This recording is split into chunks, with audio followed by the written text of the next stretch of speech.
우리가 매일 살아가는 이 세계. 근데 이 세계가 도대체 뭘까요? 불교 가르침에서 세계, 그러니까 팔리어로 로까는요, 단순히 우리가 딛고 서 있는 이 땅만을 의미하는 게 아니에요. 오히려 우리 마음속 아주 깊은 곳을 가리킬 때가 많죠. 오늘 그 심오한 의미 속으로 함께 들어가 보겠습니다. 자, 세상 혹은 세계라는 말을 들으면 여러분은 뭐가 제일 먼저 떠오르세요? 아마 대부분은 저 푸른 행성, 지구라든지 여러 나라들, 아니면 저 광활한 우주를 생각하실 거예요. 그런데 불교에서는요, 이 개념을 완전히 다른 관점에서 접근합니다. 시선을 바깥이 아니라 바로 우리 자신의 내면으로 돌리게 만들죠. 그러니까 불교에서 말하는 세상이라는 건 단순히 물리적인 공간을 뛰어넘는 개념이에요. 그건 바로 우리의 심리적인 경험 그 자체를 의미할 때가 정말 많다는 거죠. 우리가 지금 이 순간 어떻게 느끼고 어떻게 생각하고 어떻게 반응하는지, 바로 그게 우리가 살아가는 세상을 만들어낸다는 겁니다. 네티포코라나 같은 문헌을 좀 찾아보면요, 이 로까라는 말에는 적어도 세 가지 정도의 의미가 담겨 있어요. 첫 번째가 번뇌의 세계. 이건 우리 마음속에서 일어나는 탐욕이나 분노 같은 것들을 말하고요. 두 번째는 존재의 세계인데, 이건 말 그대로 우리가 태어나서 살아가는 이 현실 세계를 뜻해요.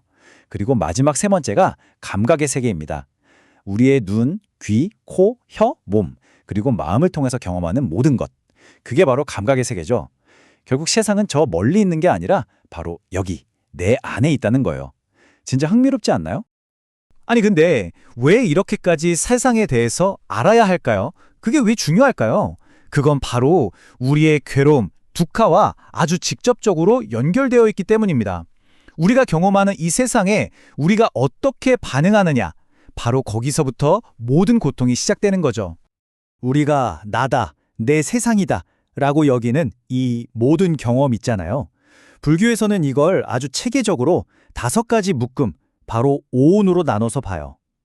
우리의 이 물질적인 몸, 그리고 좋다 싫다 하는 느낌, 이게 뭐다라고 분별하는 인식, 뭔가를 하려는 의도, 그리고 이 모든 걸 알아차리는 우리의 의식까지, 이 5가지가 합쳐져서 나와 나의 세상을 여르는 거에 거의 모든 것이라고 할 수 있습니다.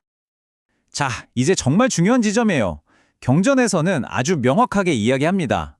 우리가 이 5가지 묶음을 이게 나야, 이건 내 거야 라고 꽉 붙들고 놓지 않는 마음, 즉 우빠다나라고 하는 집착 때문에 모든 괴로움이 생긴다고요.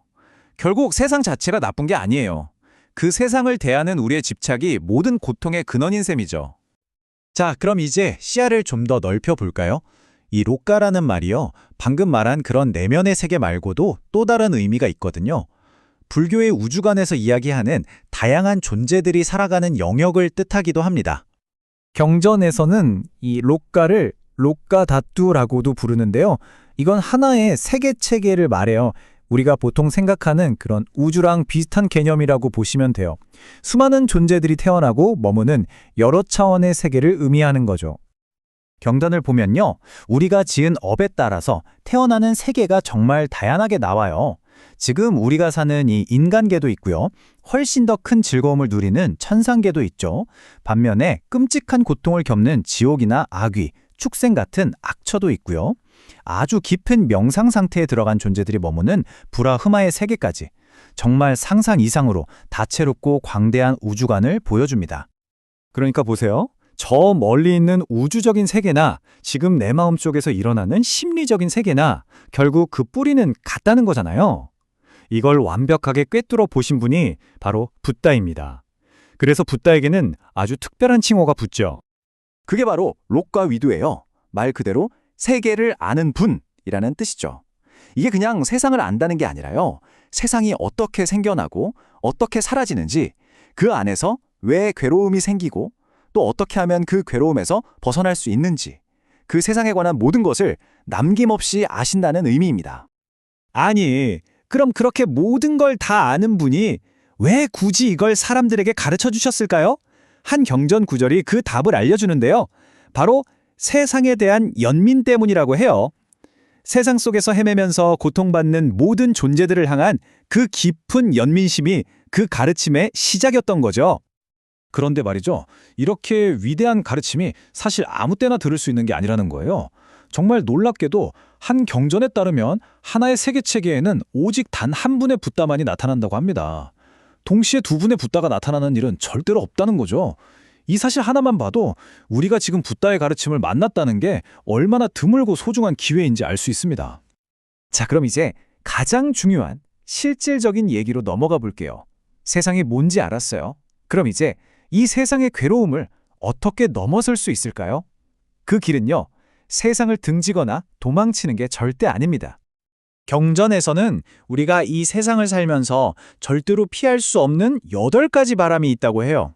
이걸 세상의 8가지 이치라고 부르는데요. 살다 보면 겪게 되는 이익과 손실, 얻게 되는 명예와 불명예, 또 듣게 되는 칭찬과 비난, 그리고 느끼는 즐거움과 괴로움. 이 8가지는 정말 누구에게나 예외 없이 불어오면서 우리 마음을 끊임없이 흔들어 놓죠. 세상을 넘어선다는 건요, 이 8가지 바람이 불어올 때 더 이상 내 마음이 막 이리저리 흔들리지 않는다는 뜻이에요. 이익이 생겼다고 너무 들뜨지도 않고 손실이 왔다고 절망하지도 않는 거죠. 칭찬에 우쭐대지도 않고 비난에 무너지지도 않고요. 바로 이 세상의 이치를 있는 그대로 꿰뚫어보고 그 어떤 것에도 집착하지 않을 때 우리는 진짜 자유로워질 수 있습니다. 자, 오늘 이렇게 불교에서 말하는 세계가 대체 무엇인지 한번 쭉 살펴봤습니다. 그건 어쩌면 번뇌와 집착으로 만들어진 내 마음속 세상일 수도 있고, 기쁨과 슬픔이 계속해서 오고 가는 우리 삶의 모습 그 자체일 수도 있겠죠.